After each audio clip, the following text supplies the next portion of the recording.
CBI তুমি জবাব দাও। বন্দে মাতরম, বন্দে মাতরম। কার্যকাণ্ড দোষীদের অবিলম্বে গ্রেপ্তার করতে হবে। এখন পর্যন্ত গ্রেপ্তার করা হবে না, সিবিআই তুমি জবাব দাও। মাননীয় মুখ্যমন্ত্রী প্রথম দিনই বলেছিলেন যে বা যারা এর সঙ্গে জড়িত আমি তাদের ফাঁসি চাইছি। আজ পর্যন্ত ভারতবর্ষের কোনো মুখ্যমন্ত্রী বলেননি যে ফাঁসি চায়, কিন্তু আমাদের মুখ্যমন্ত্রী মানুষের মুখ্যমন্ত্রী, তাই তিনি বলতে পেরেছেন যে ফাঁসি চায়। কিন্তু যে রাজনৈতিক দলরা বিজেপি, সিপিএম, কংগ্রেস আজকে রাস্তায় নেমে মানুষকে বিভ্রান্ত করছে, মানুষকে ভুল বোঝাচ্ছে, তাদের বিরুদ্ধেও আমরা অবস্থান বিক্ষোভ করছি যে এই জিনিসটাকে রাজনীতিতে কলুষিত করবেন না। কারণ এটা রাজনীতির জিনিস নয়। রাজনীতির অনেক ইস্যু আছে, সেগুলো নিয়ে আপনারা রাজনীতি করুন। কিন্তু একটা মহিলা সে কর্মরত সে অবস্থায় মারা গেছে, তাকে ধর্ষিত হতে হয়েছে, খুন হতে হয়েছে। এই খুন নিয়ে রাজনীতি করবেন না। তাই আসুন সবাই মিলে আমরা চাই যে আজকে সিবিআই দেখছে কেসটা। মাননীয় মুখ্যমন্ত্রী 4 দিন সময় চেয়েছিলেন মেয়েটির বাবা মায়ের কাছে যে আমাকে 4 দিন সময় দেওয়া হোক, কলকাতা পুলিশ যে বা যারা জড়িত সে ঘটনা উন্মোচন করে দেবে। কিন্তু তাকে 4 দিন সময় দেওয়া হয়নি। তাকে সিবিআই, সিপিএম এবং বিজেপি মিলে কোর্টে কেস করিয়ে সিবিআই তদন্ত আজকে হচ্ছে। কিন্তু আজকে অনেক দিন হয়ে গেল, আমরা তদন্তের কোনো ফল দেখতে পাচ্ছি না। তাই আমরা আজকে রাস্তায় নেমে আমাদের মানুষকে জানানো দরকার যে আমরা বাংলার মানুষের সঙ্গে আছি, বাংলার মানুষের সঙ্গে ছিলাম, বাংলার মানুষের সঙ্গে ভবিষ্যৎ থেকে প্রতিটি গণ আন্দোলনে আমরা থাকব।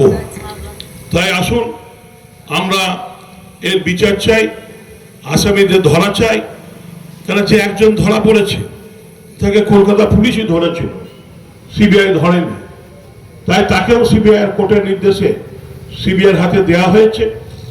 যে তথ্য ছিল কলকাতা পুলিশের কাছে সেগুলো সিবিআইকে দেওয়া হয়েছে। আমরা তাই সিবিআইকে বলতে চাই যে তাড়াতাড়ি যে বা যারা জড়িত তাদের অ্যারেস্ট করুন, তাদের বিচার হোক কোর্টে এবং তাদের ফাঁসির সাজা হোক। তাই মাননীয় মুখ্যমন্ত্রী সোমবার, মঙ্গলবার 2 দিন বিধানসভা খুলে চালু করেছেন। সেখানে এই ধরনের ঘটনা ভবিষ্যতে যদি বা এখন বা ভবিষ্যতে কেউ করলে তার যাতে দ্রুত বিচার হয়, ফাঁসি হয়, সে আইন আমরা 3 তারিখে আনবো এবং 3 তারিখে আইন আনার পর রাজ্যপালকে পাঠাবো।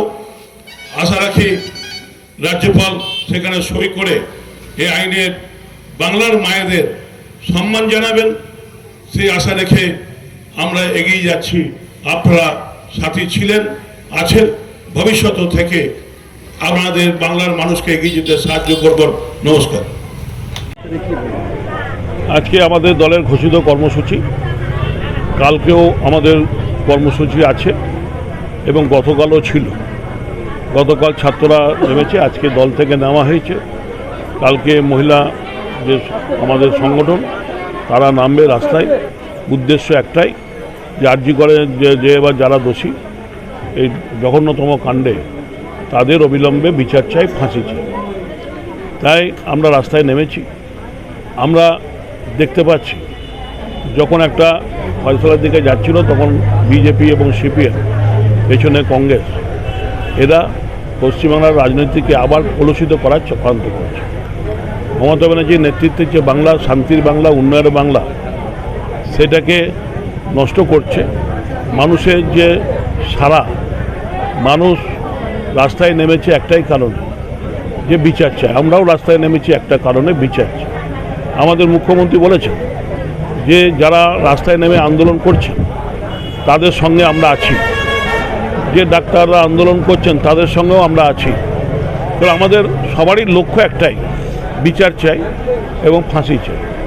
কিন্তু এই যে রাজনৈতিক দলরা এটাকে রাজনীতিকরণ করার চেষ্টা চলছে, এর বিরুদ্ধেও আমরা লড়ছি যে এটা একটা সামাজিক ব্যাধি, এই ব্যাধিটা দূর করতে হবে।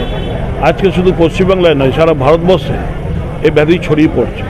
তাই মমতা ব্যানার্জি যে ডাক দিয়েছেন, আশা রাখি সামনের দিনে সমস্ত রাজ্যই এককাট্টা হয়ে এই যে যারা এই নারীদের প্রতি অত্যাচার করে, খুন করে, তাদের বিরুদ্ধে রুখে দাঁড়াবে।